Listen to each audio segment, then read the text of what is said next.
नमस्ते बच्चों। विज्ञान विषय में आप सभी का फिर से स्वागत है। आज हम नए अध्याय की चर्चा करेंगे। लेसन नंबर 10 किशोरावस्था एवं यौनारंभ। आइए टॉपिक को स्टार्ट करने से पहले हम पूर्व में कुछ जानकारी प्राप्त करते हैं। आपने देखा होगा कि कोई भी जीव या जंतु हैं वो एक निश्चित आयु के बाद ही जनन करके संतान को उत्पन्न करता है। तो ऐसा क्यों हो है?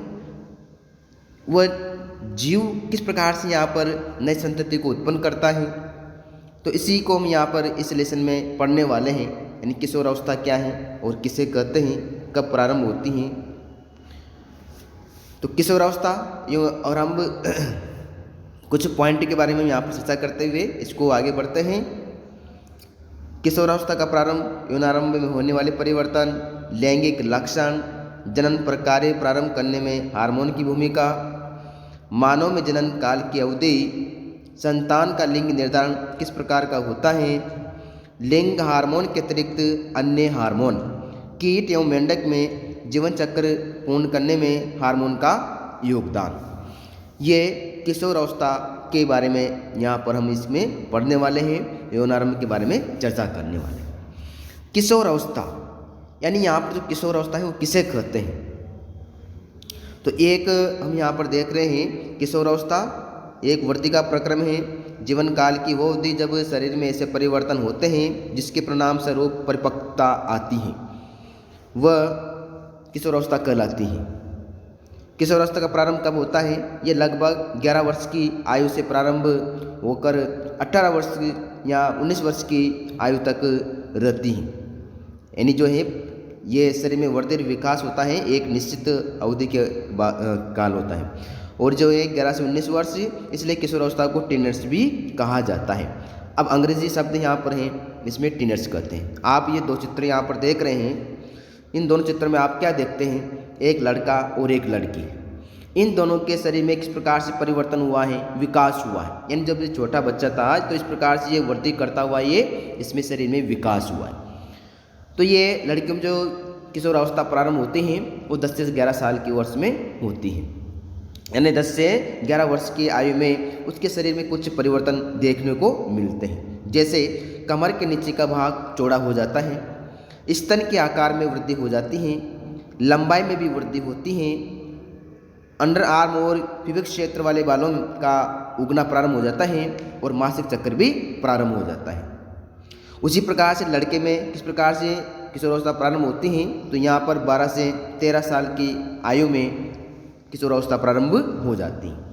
अब जब किशोरावस्था प्रारंभ होती है तो इसमें भी कुछ परिवर्तन होंगे। तो लंबाई में वृद्धि, आवाज़ में बदलाव, चेहरों पर बालों का उगना, छाती और प्यूबिक क्षेत्र में बालों का उगना, टेस्टोस्टेरोन के स्त्रावण का प्रारंभ होना, किशोरावस्था में पसीने व तेल ग्रंथियों का स्त्रावण बढ़ जाता है। तो ये सब किसके हैं? किशोरावस्था के कुछ लक्षण यहाँ पर दे रखे हैं। इन दोनों चित्रों के माध्यम से हम समझते हैं। इसके चेहरे पर आपको कुछ जो है डॉट से दिखाई दे रहे होंगे दोनों की, तो ये मानसिक, बौद्धिक, संवेदनात्मक और विकास यहाँ पर इसमें होता है।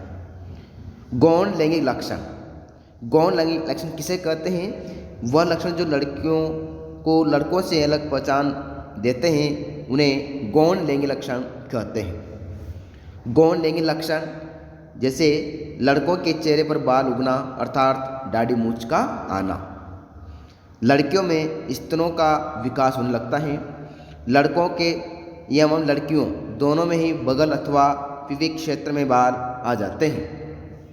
हार्मोन एवं गौण लैंगिक लक्षण, लड़कों में पोरस हार्मोन अथवा टेस्टोस्टेरोन हार्मोन का स्तर होने के कारण गौण लैंगिक लक्षण दिखाई देने लगते हैं। तो ये किसके कारण है? टेस्टोस्टेरोन। लड़कियों में स्त्री हार्मोन अथवा एस्ट्रोजन के उत्पादन के साथ परिवर्तन आते हैं। किशोरावस्था में होने वाले परिवर्तन हार्मोन द्वारा नियंत्रित होते हैं। हार्मोन रासायनिक पदार्थ हैं, अतः यह अंतःस्रावी ग्रंथियों अथवा अंतःस्रावी तंत्र द्वारा स्रावित किए जाते हैं। यौनारंभ के साथ ही वृषण, पोरस हार्मोन अथवा टेस्टोस्टेरोन का स्त्रावन प्रारंभ कर देते हैं। ये लड़कों में परिवर्तन का कारण है जिनके बारे में आपने अभी अभी पढ़ा है। उदाहरण के लिए चेहरों पर बालों का आना, तो ये हार्मोन के कारण।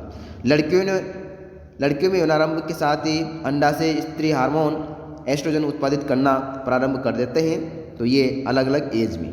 इन हार्मोन के उत्पादन का नियंत्रण एवं अन्य हार्मोन द्वारा किया जाता है, जो पीस ग्रंथि के द्वारा यहाँ पर इसे पिट्यूटरी ग्लैंड द्वारा स्रावित होता है। तो ये हार्मोन एवं गौण लैंगिक लक्षण।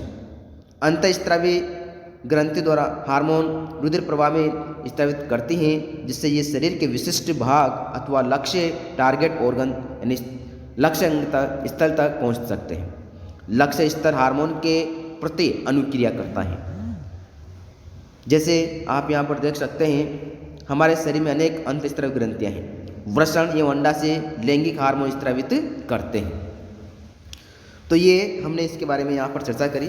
जनन कार्य प्रारंभ करने में हार्मोन की भूमिका क्या है, इसके बारे में हम अगले टॉपिक में यहाँ पर चर्चा करेंगे। सभी को धन्यवाद।